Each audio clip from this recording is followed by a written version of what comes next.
Hey class, all right, we're going to start where we left off. We kind of finished up with the old ages where we were talking about that dichotomy between men and women that had been set up from ages ago, probably from like cave people time. But, if we want to start back with religious times, we've got that Adam and Eve story, from the Bible, that kind of informs that dichotomy between men and women that we see so much throughout literature and history and law, where men are viewed as the strong, the powerful, the righteous, the entitled, and women are viewed as the vulnerable, the weak, the powerless, and the unentitled, or the dispossessed.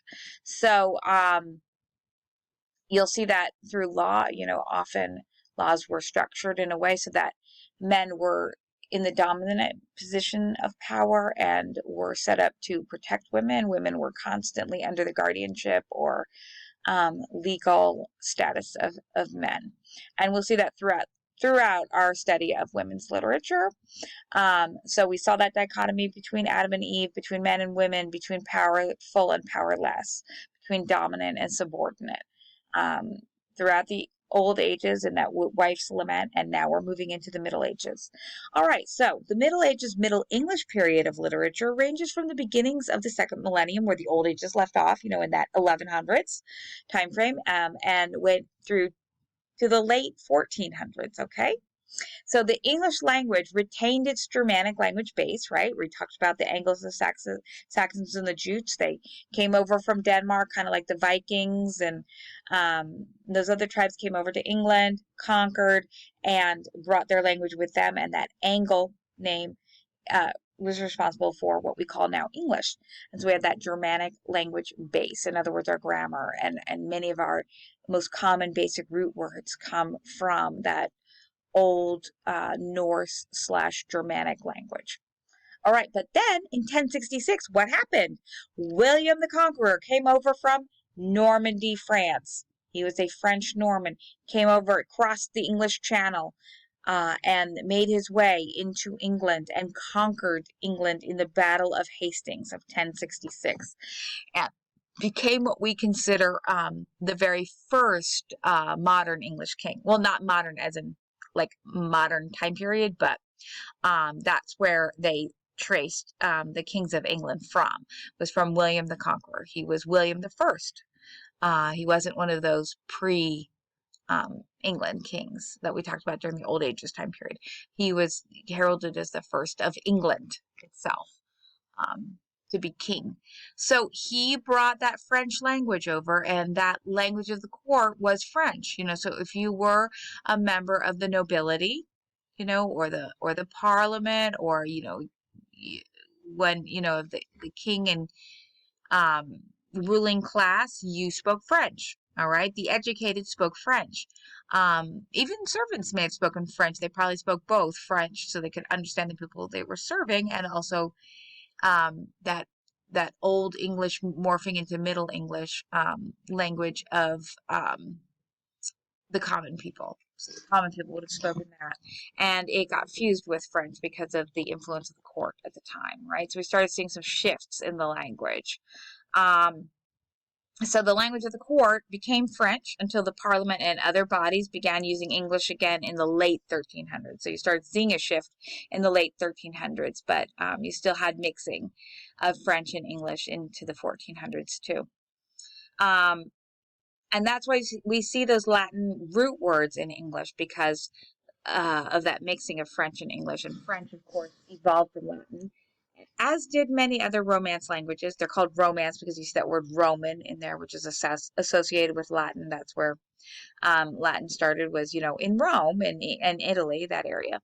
But other Romance languages are, of course, Spanish, Italian, Portuguese, even Romanian. All right, that's where you get that word Roman, Romania. So you see similarities among all of those, and French included. And that's where we get those Latin-based root words that we see across Spanish, English, French, Portuguese, Italian. But then we also have those Germanic root words because we started off as a Germanic language and then French was overlaid on top. All right, so Middle English metamorphosed from Old English to something closer to early modern English during this time period of the Middle Ages, but we had lots of flux, lots of linguistic intermingling that produced that. And here's an example of how Middle English sounds. This is a YouTube video that I posted in the lecture, and it's of someone reading Geoffrey Chaucer's Canterbury Tales prologue. Okay, so Canterbury Tales is one of the most famous Middle English Middle Ages compositions. It was written in 1400 by Geoffrey Chaucer. I'm going to click on this link so we can hear a little bit of it. And hopefully the sound translates well.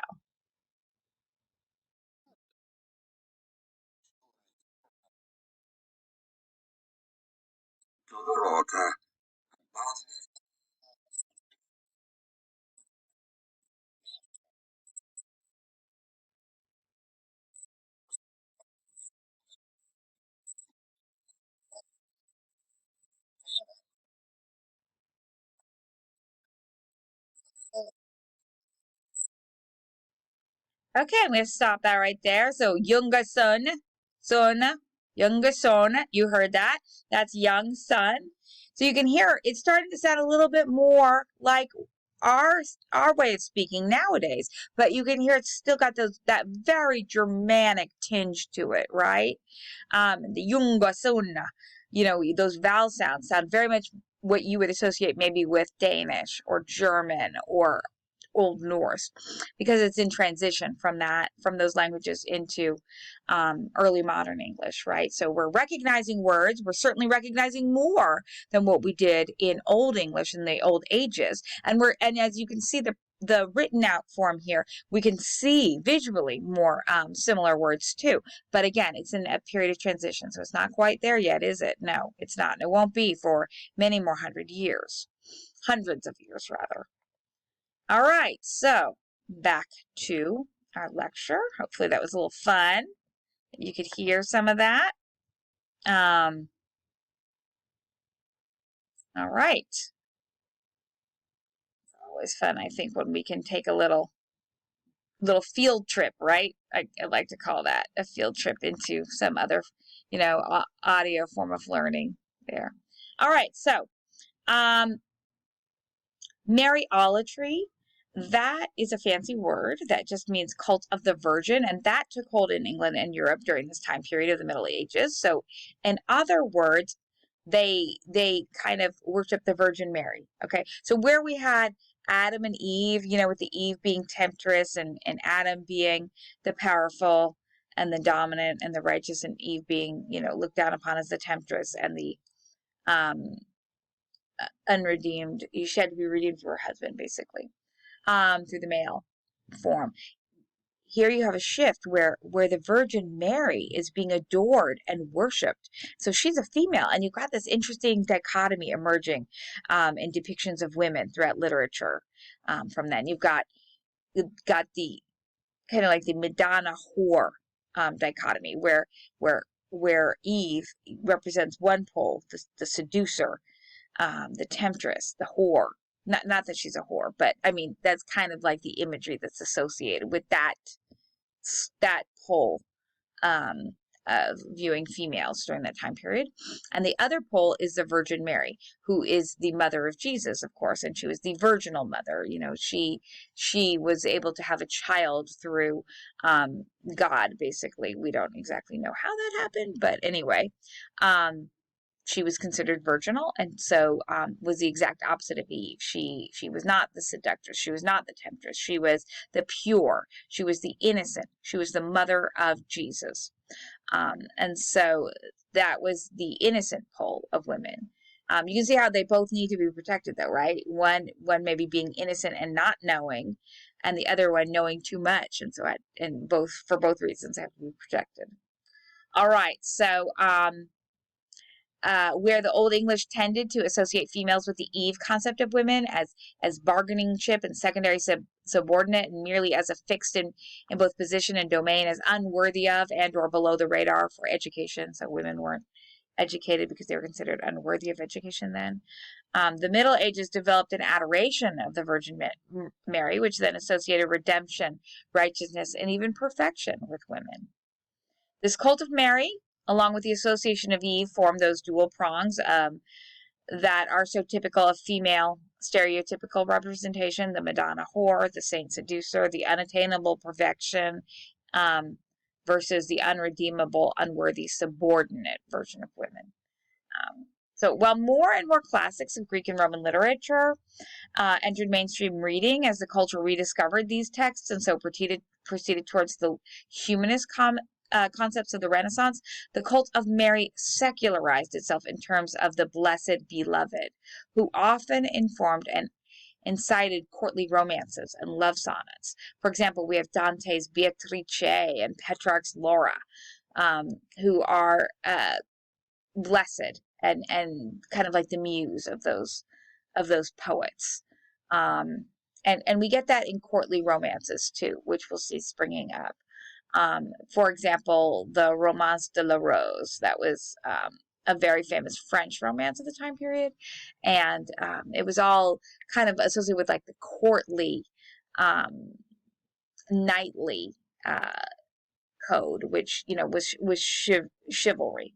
So women were the cause of needing to be saved, and these knights would embark on these adventures to save women and protect their honor, and these gestures were performed in the name of women, but again, always because they were innocent and needed to be protected, needed the strength of men to cover them. All right. So most old habits are hard to break. So too were the attitudes towards women. Although more women found means to learn and write, but still women's preserved writings are dwarfed in number compared to men's of this Middle Ages time period. So unlike male writings of the Middle Ages, female writings often concerned itself with the very problems uniquely facing females on writing during this time period. So without formalized birth control, women often had upwards of 10 children. And because of disease and malnutrition, people in general had shorter lifespans. So a woman could have been pregnant for most of her life during this time period, especially with the marriageable age for a woman being 12 and up. So basically, when you hit puberty, you were considered marriageable. Women faced great health risks because of childbearing and having so many children and not having proper nutrition or medical care. There was a high infant mortality rate, and there was witch hunting during this time period. So women were hunted as witches at the disproportionate rate of 20-1 compared to men. So for every 20 women that were considered witches and hunted, there was only one man. So you can see the odds were very much stacked against women. Even 100-1 in some places, with 100 women being considered witches compared to one man.